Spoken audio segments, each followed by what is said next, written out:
Ladies and gentlemen, welcome back to another episode of the Creator Highlight Series here on Mind Your Biz. And today, I've got a special treat for you. I know you keep on asking, when female interviews? And we've done that once or twice. Don't make it sound like we've never done it, but we have never had an interview with the one and only Crypto Wendy O. Wendy, welcome to Mind Your Biz. Good morning. How are you guys doing? Good morning. Good morning.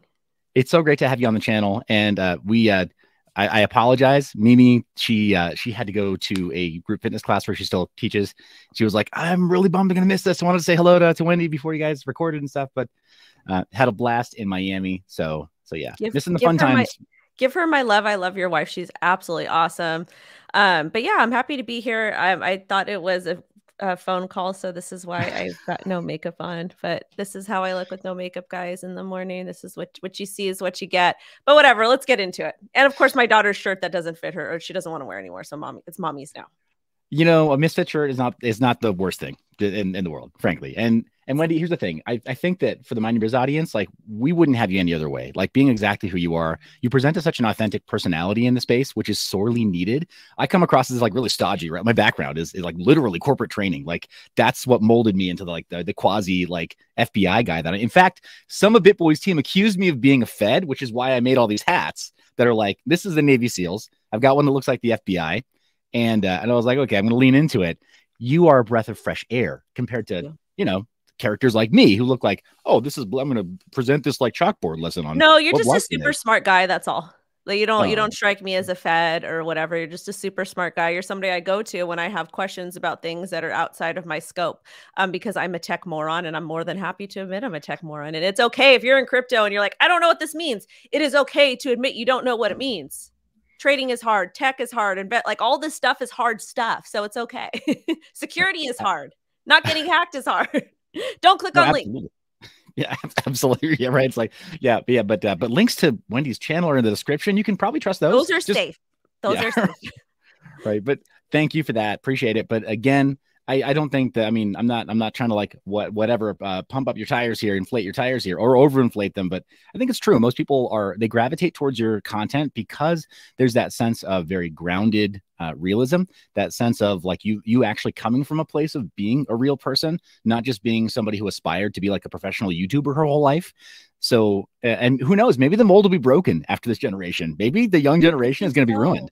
I think so, because of TikTok, because honestly, like, people are like, oh, you're a YouTuber. I'm like, no, that's not my job. But then I'm like, oh no, it kind of is my job. But that wasn't why I started the YouTube channel. And it's fun being a YouTuber, but like, I just feel that there's so many people in crypto, especially a lot of the some of the females, I can tell that they've got PR agencies running their account, and they've got, you know, people that are writing their content for them. And that's cool. That's good for them. But I just don't like that, because I feel like I know that AI is coming into play, and AI is going to be a huge, huge deal. We're going to be using it for so many different things. But at the same time, like, I'm old school. Like, I like to actually be able to talk to a real person or hear a real person. So I get the next generation, they're going to want AI. And that's fine, because I'm going to be done creating content by then. But at the same time, like, human interaction is important. Like, we're not cyborgs, we're not robots yet.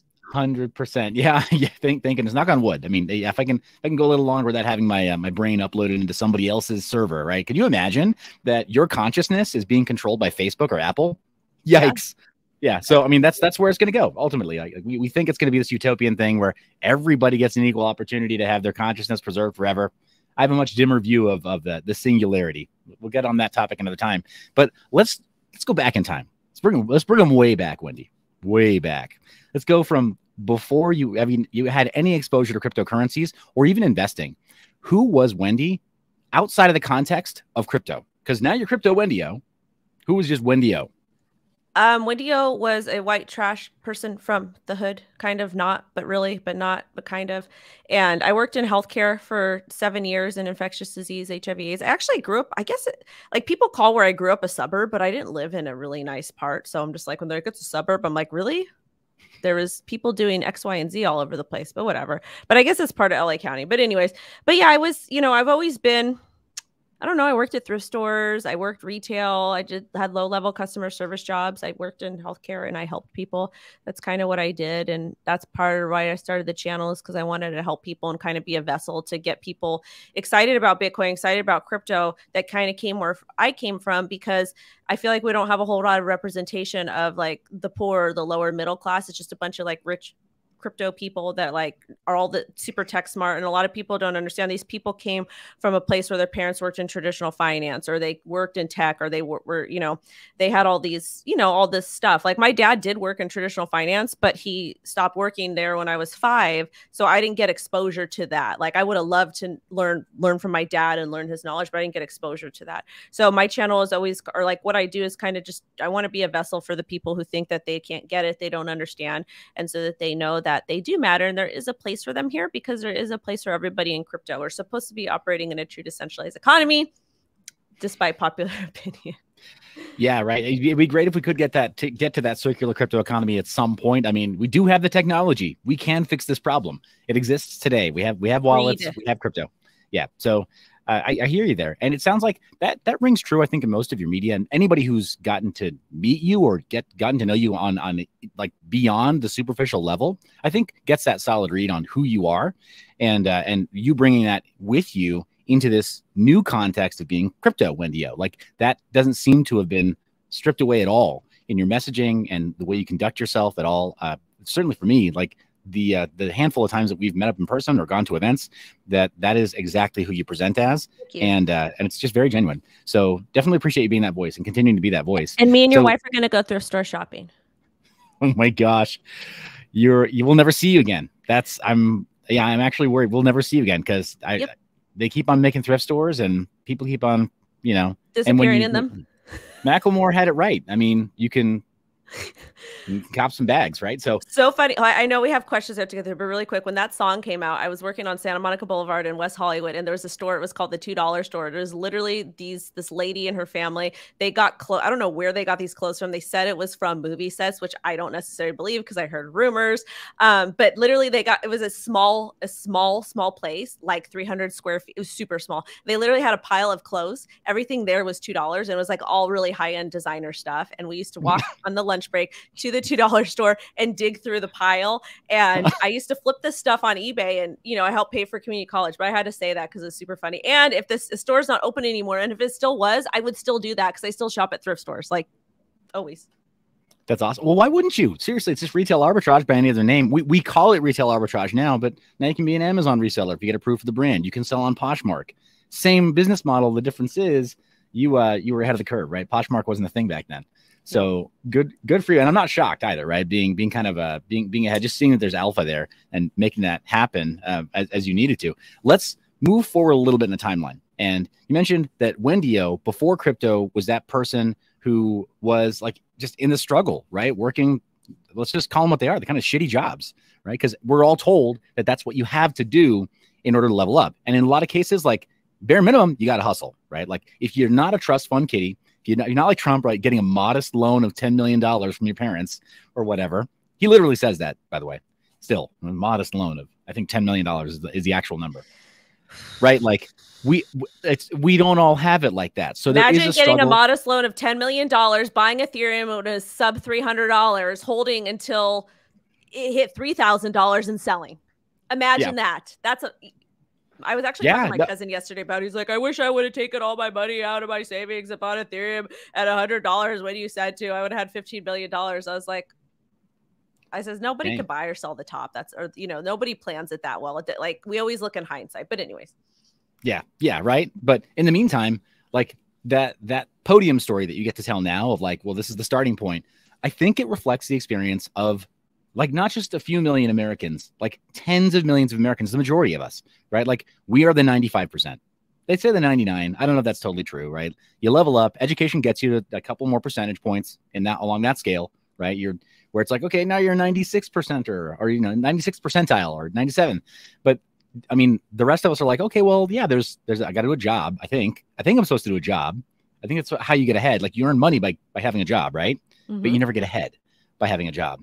And it seems like you really saw that there were there were arbitrage opportunities. Like you could arbitrage value, even if you didn't know that it was crypto yet or stocks or some other investment class. You could at least arbitrage value, find something that you could buy low and sell high. And it sounds like that was a game changer for you to get out of that employee and just wage slave mindset. And so fast forward to today, what was the point at which you discovered crypto? And then you, not just like, how did you get introduced to it? But what was the point of no return for you where you realized like light bulb moment, oh yeah, this is going to be a part of my life forever?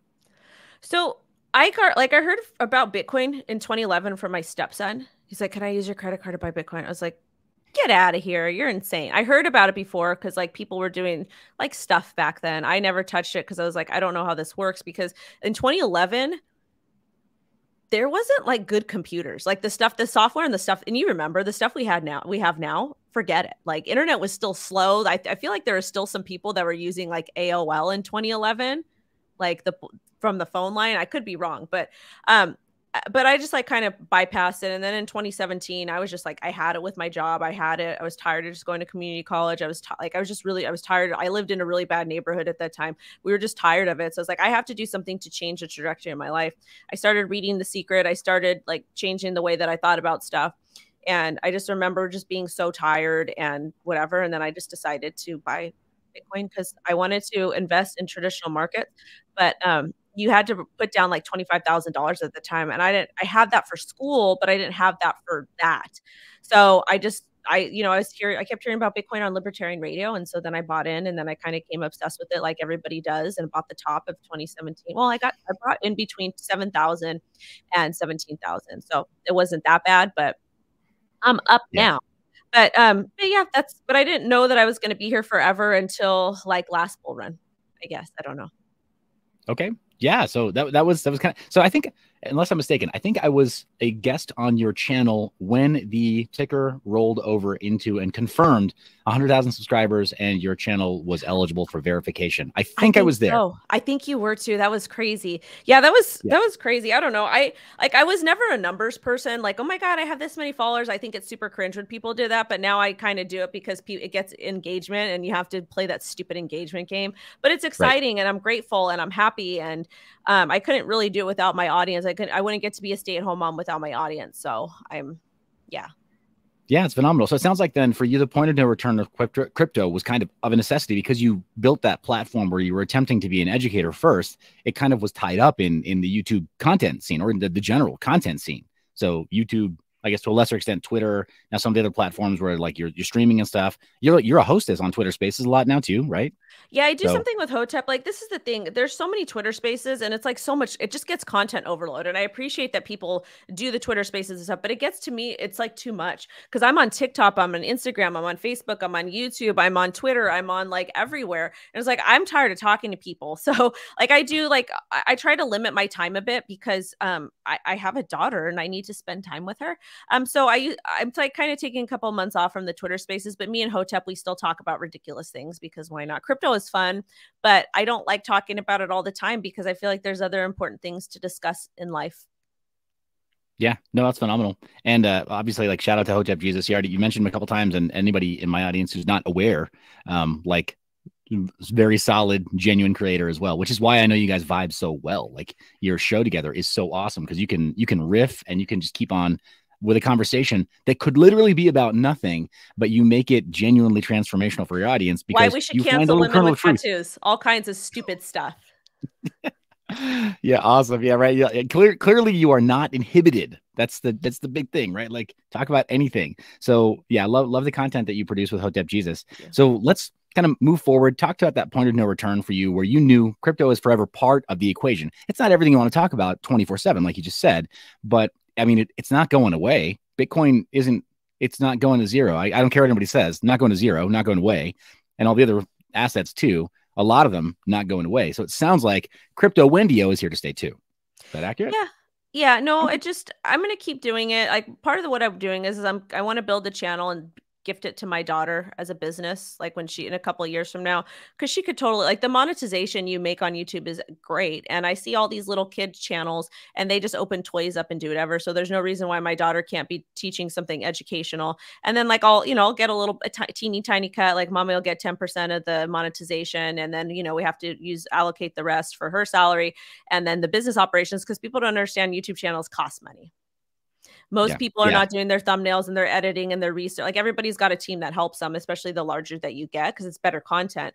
But I want to stay around. I think that crypto is really important. And I think like the audience that most people are marketing to or that they're speaking to isn't the majority of people. And I feel like that's needed. And that's why I'm going to continue to do what I'm going to do. And I'll change my content a little bit, but I'm still going to be very simple as I always am, because what normal person knows what the hell blockchain is?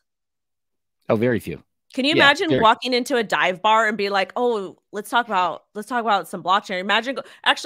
Can you imagine going to your local Walmart and interviewing, just walking up to 5 random people? Do you know what blockchain is?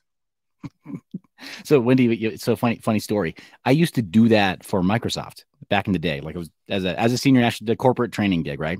I would go to like the flyover states, literally nowhere, to train their retail people on just like Microsoft Word and Excel. And I had those conversations with people about Word and Excel, and they were like, so blockchain? No, forget about it. No way. Yeah. I still can't master Excel, and I've taken so many damn college courses on it. It's hard. It is. There are over 4,000 commands. I was a senior national trainer. I didn't know all those commands. Yeah, no, it's impossible. It's not humanly possible. So yeah, AI will maybe save all of the Excel pros of the world. That's its job for sure.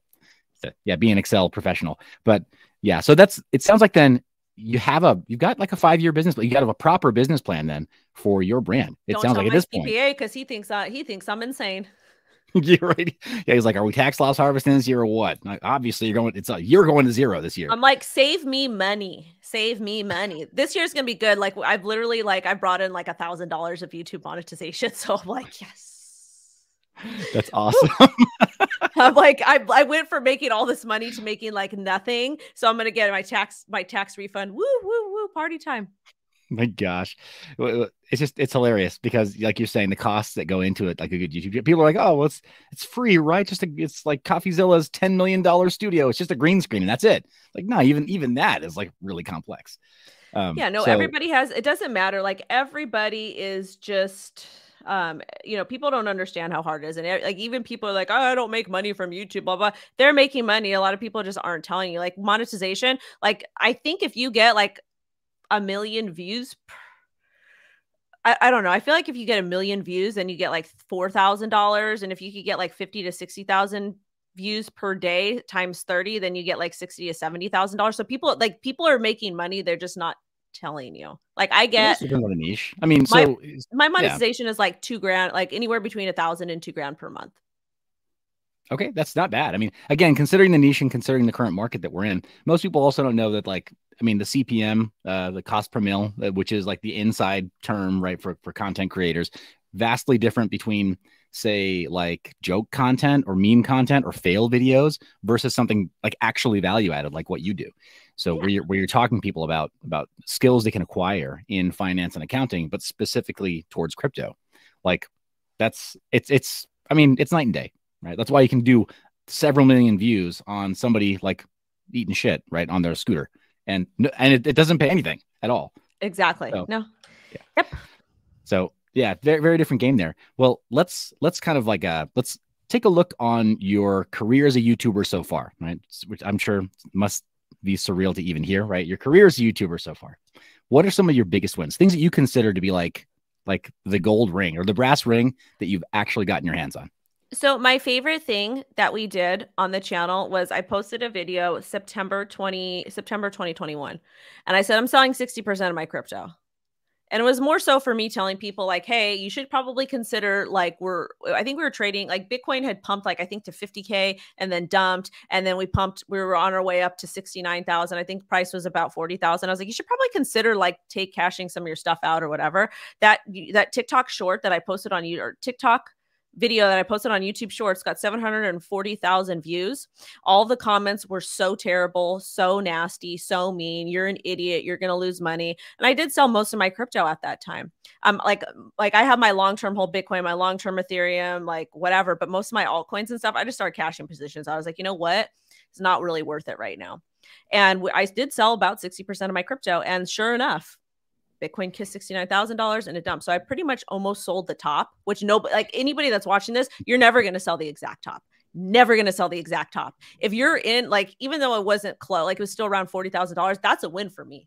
That's a win for me. Oh yeah, we crowd sideways closer to 30. I mean, like you beat the next support level like by a significant margin. That's huge. Yeah, so I'm like, and so many people got mad.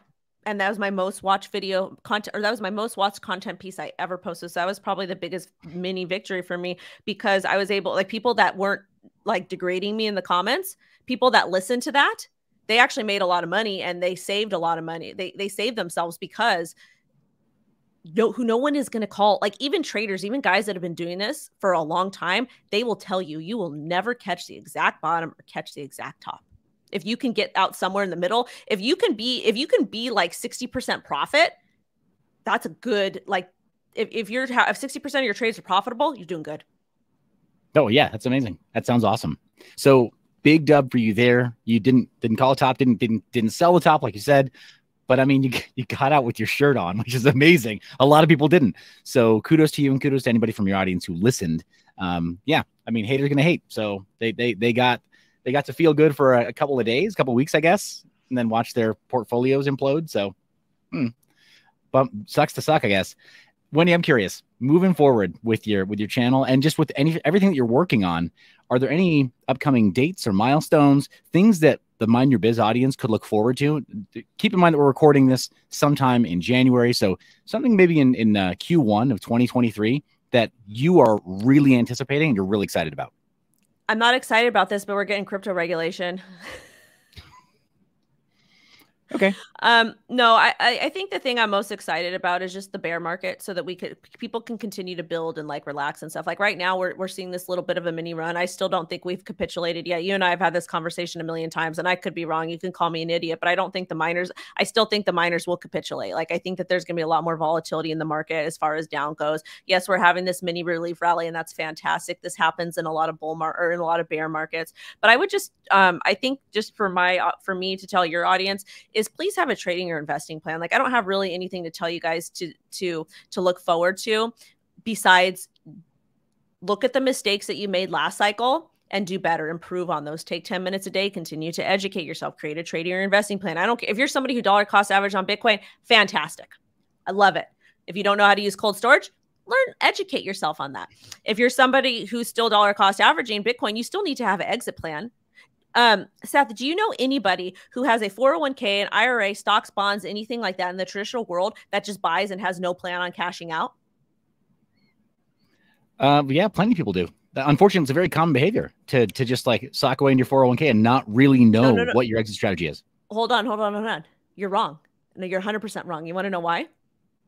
When you have a 401k or an IRA, the government gives you a date that you are allowed to start pulling money out. And most people do that to start paying for expenses after they have retired. So everybody has a plan that they're going to start taking profit and, taking money out of that account when they're legally able to, as far as to avoid paying taxes or getting penalized or stuff. So people do have a plan. They're just not acting on it. So that's got it. Okay, just an outside date then that Uncle Sam is telling them they can. Yeah, so I get that with IRAs too. We could, we need to do another time. At another time, talk just about sort of how you pair those two sensibilities of crypto investment and just very common sense things that you're talking about with cryptocurrency, and how you would maybe just have some kind of a basic plan. The way most people, if they have a plan for their 401k or IRA, it's a very basic plan about disbursement dates and whether or not there are penalties for removing anything from them early on, and just like the basics. They know the basics of it. It'd be great to hear from you at another time how you can actually take those two sensibilities, make them work together, and have something that's more of a cohesive plan where you get the best of both worlds. If you're open to that, Mind Your Biz audience, if you want it, just tell us in the comments. No, Wendy, you got to come back, or just say have that horse face back so that she can tell me stuff so I can call her horse face again. Gotta go by you. You gotta say it right. My audience is I think they're trilingual. They'll try insults in any language once. So, but Wendy, love having you on the channel. Been a blast. Where can people find you? Where's the best place for people to find you? Go to cryptowendio.com. It has all of my official socials. Don't click on random links. I will never DM you. I think 99% of you are beautiful, amazing, intelligent human beings. But I will never get in DMs with you just because I don't have the time to. All my time goes to my 6-year-old daughter. But go to my website, cryptowendio.com. You'll find my official links. Follow me there if you want. If you don't want to, that's fine too. Seth, thank you so much for having me on. Yeah, no, always a pleasure. Hey, and while you see some of the subscribe links and other stuff pop up on the screen, I'm going to do a little boogie. I don't know if you want to do a dance party with me. We got like 10 seconds of material while we say goodbye to everybody. Thanks for tuning in, buddy. All y'all. Appreciate you. Bye. Bye.